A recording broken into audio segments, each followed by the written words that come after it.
اچھا یار پاجناد اب کچھ دانشور لوگ جو ہیں تمہاری طرح کے وہ یہ تمہاری طرح کے چلن ہے صحیح اور طرح کے کر لیتے ہیں. دانشوروں کی بھی کئی قسمیں ہوتی ہیں, جس طرح امب مختلف قسموں کا ہوتا ہے نا, کوئی لنگڑا ہوتا ہے, کوئی چونسا ہوتا ہے. اچھا سیریس بات کرو یار بتانے تو دو, میری بات کرو, کیا کہنے لگے بچوں کو سمجھانے کے لیے مسالے دینی پڑتی ہیں. جی جی کچھ دانشور جو ہیں وہ یہ بھی کہہ رہے ہیں کہ یہاں پہ ملک کے اندر کیاس پیدا ہو گیا ہے. کیاس تو پیدا ہو گیا, بالکل ایسا ہے. یہ جو اپنا مندی پڑ گئی ہے اسٹاک ایکسچینج میں, کاروبار بڑا سخت ڈیمیج ہوا ہے. اچھا یار ایمانداری سے تم بتاؤ, یہ کیاس آج کے فیصلے کے بعد پیدا ہوا ہے؟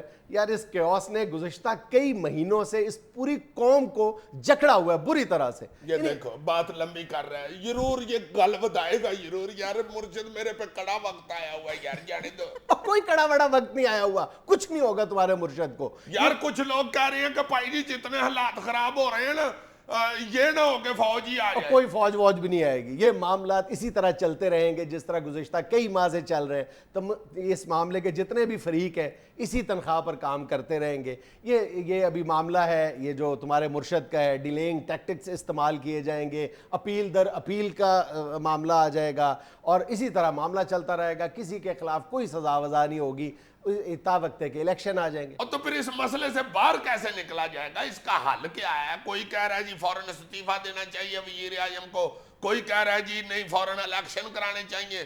یہ ہمارے سلمان غنی صاحب جو ہمارے یہ دنیا ٹی وی کے دانشور ہیں, انہوں نے دیا رپورٹ کہ جی نواز شریف صاحب کہہ رہے ہیں بھائی جی کہ سارے مل کے تو ہم ایک نیا وزیر اعظم منتخب کرتے ہیں اور اس کو بنا لیتے ہیں وزیر. یہ بظاہر تو بڑی اچھی تجویز ہے, مثبت تجویز ہے, اور اس بحران سے نکلنے کا ایک ہی راستہ نظر آ رہا ہے کہ تمام سیاسی جماعتیں سر جوڑ کر بیٹھ جائیں اور ایک متفقہ نیا وزیر اعظم, عبوری وزیر اعظم الیکشن تک سامنے لے آئیں. لیکن اپنے دل پر ہاتھ رکھ کے انتہائی ایمانداری سے کے ساتھ جواب دو, کیا یہ ممکن ہے؟ میرا خیال ہے کہ it is simply out of question. یہ سوال ہی پیدا نہیں ہوتا کہ زرداری صاحب بھی اس تجویز کو اون کر لیں. کبھی بھی نہیں ہو سکتا. جو نیا وزیر اعظم یا عبوری وزیر اعظم آئے گا, عدالت اس سے مطالبہ نہیں کرے گی کہ آپ بھی خط لکھیں.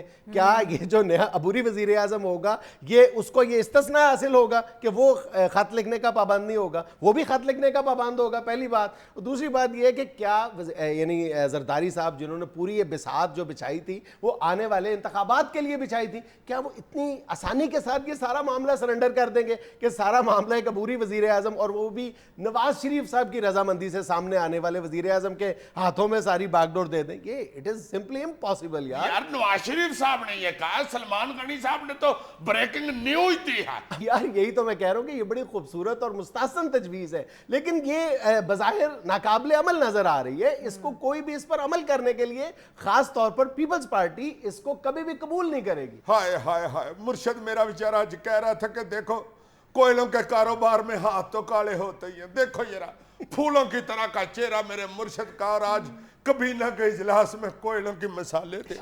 تمہارے مرشد نے کیا مثال دی ہے؟ سیاست کوئلوں کا کاروبار ہوتا ہے یار, خدمت کا نام ہے سیاست. یار کوئلے وہ جو کالے ہوتے ہیں انگیٹھی پکھانے والے, اس کی بات نہیں کی میرے مرشد نے. اچھا, کوئل جو کوئل کوکتی ہے محبت کا سمبل ہوتا ہے. اچھا, مرشد کہتے ہیں کہ محبتوں کے جب بزنس ہوتے ہیں, عوام کے ساتھ محبتیں بانٹی جا رہی ہوتی ہیں, تو پھر ایسے ہی ہوتا ہے. بڑی محبتیں بانٹی ہیں تمہارے مرشد نے. محبتیں بانٹی ہیں تو دیکھو نا ذرا آج ملتان میں پھر مرشد کا کینڈیڈیٹ جیت گیا. ہاں, آج ملتان شہر میں پیپلز پارٹی کی جو صوبائی اسمبلی کی نشست پر فتح ہے وہ واقعی بہت زیادہ سگنیفیکنٹ ہے, اور غالباً 30 برسوں کے بعد پیپلز پارٹی اس نشست پر کامیاب ہوئی ہے. اور جو لاسٹ الیکشن میں 20-25 بلکہ 30,000 ووٹوں کے فرق سے پیپلز پارٹی یہ نشست ہار چکی ہے. ہائے ہائے, دیکھو ذرا مرشد کے مخالفین بھی مان رہے ہیں. یہ بات تو ماننے والی ہے, بلکہ میں تو کہتا ہوں کہ کچھ عرصہ پہلے تمہارے مرشد کے بیٹے نے اسی ملتان میں 94,000 ووٹ حاصل کر کے سب کو حیران کر دیا تھا.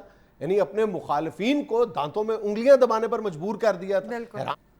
نہیں, یہ بات تو درست ہے, پیپلز پارٹی کی پالیسیوں پر تنقید اپنی جگہ, لیکن یہ جو جنوبی پنجاب میں خاص طور پر پیپلز پارٹی کی ایک فتوحات کا مسلسل سلسلہ ہے, اس حوالے سے میرا خیال ہے کہ یہ جو رائے عامہ کے حوالے سے جو میڈیا کے اندازے ہیں اور تحریک انصاف یا دیگر اپوزیشن جماعتوں کے جو دعوے ہیں ان میں کہیں نہ کہیں کوئی بہت بڑا سکم موجود ہے. یہ بات ماننی پڑے گی. اچھا پا جنید، تم نے دیکھا کہ آج یہ جو فیصلہ سنایا گیا اس کے حق میں بھی اور اس کے خلاف بھی بڑے مظاہرے ہوئے ہیں، بلکہ کچھ لوگوں نے بندوقیں بھی چلائی ہیں. ایک بندے نے تو مجھے ہنسا ہی دیا.